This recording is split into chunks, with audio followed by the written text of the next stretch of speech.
We traded out Rocco and Norman Powell for Jeremy Grant and either Josh Hart or Nasir Little or whoever it might be. And either way, that's a huge upgrade when it comes to defense, size. It's funny, Covington and Grant are actually probably pretty similarly sized, but Grant is just so much more athletic than Covington. Yeah, he can probably jump about twice as high as Rocco can. Let me ask you this.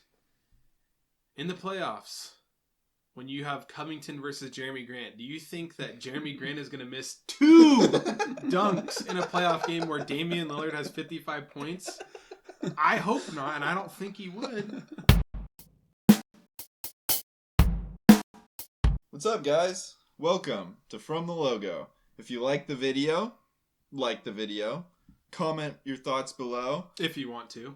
And hit the subscribe button for more premium content, babes. Ring that bell. Ding. The comment of the week and the subject of our video comes from Eli Hanna when he said, "Loving the videos, got an idea I haven't seen from any other content creators. A depth chart comparison from the start of last year versus this year." It's a great idea, Eli. I think we'll do exactly that. The Trailblazers began the 2021-2022 season starting Damian Lillard, CJ McCollum, Norman Powell, Robert Covington, and Yusuf Nurkic. And the projected starting lineup for the 2022-2023 season is Damian Lillard, Anthony Simons, small forward position battle between Josh Hart, Nasir Little, Justice Winslow, maybe? Jeremy Grant, and Yusuf Nurkic. Starting off, we can take a look at the starters. We can go more into the bench as well a little bit, but you take a look at the players that we subtracted, which was CJ McCollum. That's obviously a big loss to the community and to the team. You can argue all day about Dame and CJ's fit and how that translates to Anthony Simons, but as long as he's still got his wine company here, we're good, CJ. We're good. And still our guy. We know, CJ is a Blazer. He's going to be remembered as a Blazer. He put up big numbers. He had big moments. What if he wins a championship on the Pelicans? Zion looks ripped, so I think he'd be known as a Pelican at that point. We'll see. I really think New Orleans, but I think that it's tough to lose a player like CJ for the community, of course, even if the fit on our roster was questionable. We'll see, but I do think that Simons can actually be an upgrade. Simons has that kind of potential. I think he does have that potential. I don't think he's been there quite yet, but this could be the year that he becomes a kind of borderline fringe all-star player like CJ was. I think Joe Cronin ripped the Band-Aid off when he traded CJ, traded Norman Powell, Robert Covington. He got rid of a lot of kind of those more offensive-minded players and brought in a bunch of defense. And I think if you look at the lineup changes, we got more athletic, potentially. We got better defensively. We got maybe more positionless ability to switch positions. I think it's something that the Blazers have needed to do for a long time. Try to put size, athleticism, defense around Lillard and obviously Simons at this point, and kind of make up for some of his deficiencies, because Lillard is just, he's an awesome player, one of the best shooters that the league has ever seen, but he's 6'3", not super long, not super defensive oriented. And so if you can get guys around him that kind of plug up some of those deficiencies, I don't know. I think we could really see vast improvements from the Blazers just from a position sort of scheme standpoint. Yeah, from like a scheme standpoint. So you're telling me that starting 6'3" Norman Powell at the small forward wasn't a great idea? 3-guard lineup, bro. Maybe we should go 4 or 5 guard. What were we thinking? We knew that wasn't going to work going in. I'm pretty sure everybody knew it was going to be an issue going in. We were just tiny. We were just a tiny team last year. I mean, we had Robert Covington as our starting 4. I mean, Rocco is a good player, and he could have been really nice off the bench or in smaller lineups at the 4 or in a bigger, stronger lineup at the 3. But him as our starting 4, I mean, that's one of the things I'm most excited about this season as far as differences between the two is just those forward positions. I mean, we traded out Rocco and Norman Powell for Jeremy Grant and either Josh Hart or Nasir Little or whoever it might be. And either way, that's a huge upgrade when it comes to defense, size. It's funny, Covington and Grant are actually probably pretty similarly sized, but Grant is just so much more athletic than Covington. Yeah, He can probably jump about twice as high as Rocco can. Let me ask you this. In the playoffs, when you have Covington versus Jeremy Grant, do you think that Jeremy Grant is going to miss 2 dunks in a playoff game where Damian Lillard has 55 points? I hope not, and I don't think he would. But that anytime I think of Robert Covington, this is what I think of. A wide open dunk that he bricks when Dame is going out of his mind. Twice in the same game. And we only needed one of them.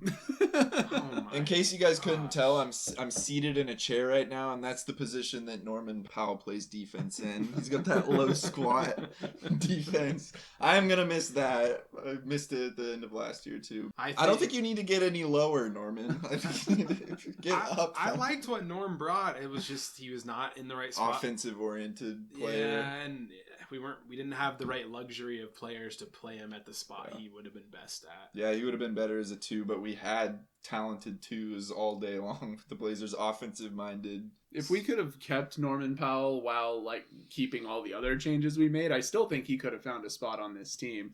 But that just wasn't in the cards. And I think that the changes we made going for Josh Hart instead, GP2 and GP2, I think we'll all be glad. I think both of those skill sets are a little bit better oriented to play alongside Simons and Dame than Norman Powell. Let's talk a little bit about the depth as well that this team had versus the players that went out. The list, to me, honestly, is kind of laughable for the most part. There's one exception, but I'll let you get to that. I know you have some stuff to say about it. He played all right in the first about 5 games of the season, and then he was injured, of course. Blazer big man. And then we go over to, CJ Ellaby, right? I mean, legend. CJ Ellaby on there. Legend. He's not on the team anymore. He's about to carry Minnesota to a ring. Just to spite you. Yeah, I love you, Wolves fans. Simons obviously was coming off the bench. Now he's going to be starting.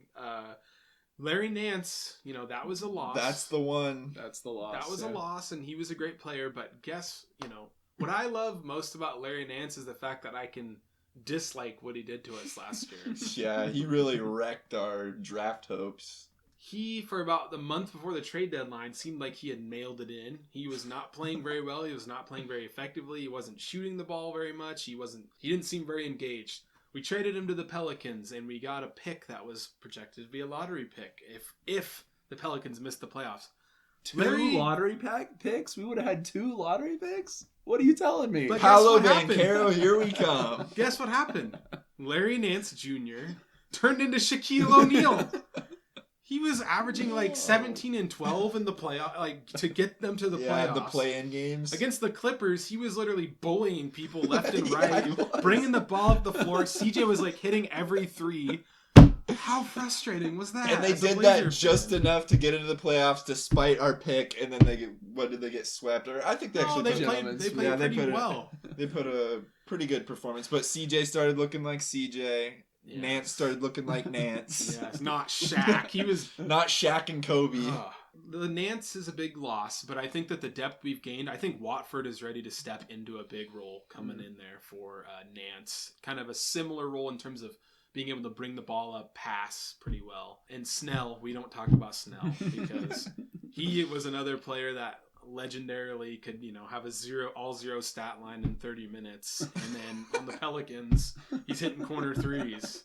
So isn't he the only player to average 100% free throw shooting, 50% from the field and 50% from 3 or something? On the Blazers, shout out Tony Snell. It wasn't on the Blazers, but 17%. I think it was before that. On the Blazers he shot, I'm pretty sure, about 20% from 3. One player I will miss a little bit, Ben McLemore. He had a good run last year when there was really no other hope on the Blazers. He was still trying to win us some games. Yes. If he got hot and started hitting shots, it was fun to watch. It was a show. He actually seemed like he wanted to get out there and play, unlike some of the other guys that got jettisoned out. And I think that is a mentality that needs to come in with this year's roster. Guys that want to be out there, want to play, want to win. I think that last year we kind of were seeing some staleness, Especially when Dame got off the court, it's like, who's holding those guys accountable? Once everyone knew that the season was shot, it was like players stopped really caring as much, I think. Yeah. And then we started to tank, and it was even worse. But going into this year, looking fresh at the roster, it's awesome. That's why I think it's such an exciting season to be a Blazer fan. Cronin did a good job of sprucing it up. I think he did exactly what I hoped he would do, and he's like I said earlier, surrounded Dame and Nurk and some of those kind of established roster pieces with some defense, some athleticism, like you said, just some freshness. Maybe some guys who really want to get out there and make a name for themselves. All in all, I think it's an upgrade. We'll see how it comes together this year, though. So if you guys have any other video suggestions for us, please let us know in the comments, and we might do them. We just did one. We might do yours. Comment below. Let us know. Thanks for watching from the logo. Bye.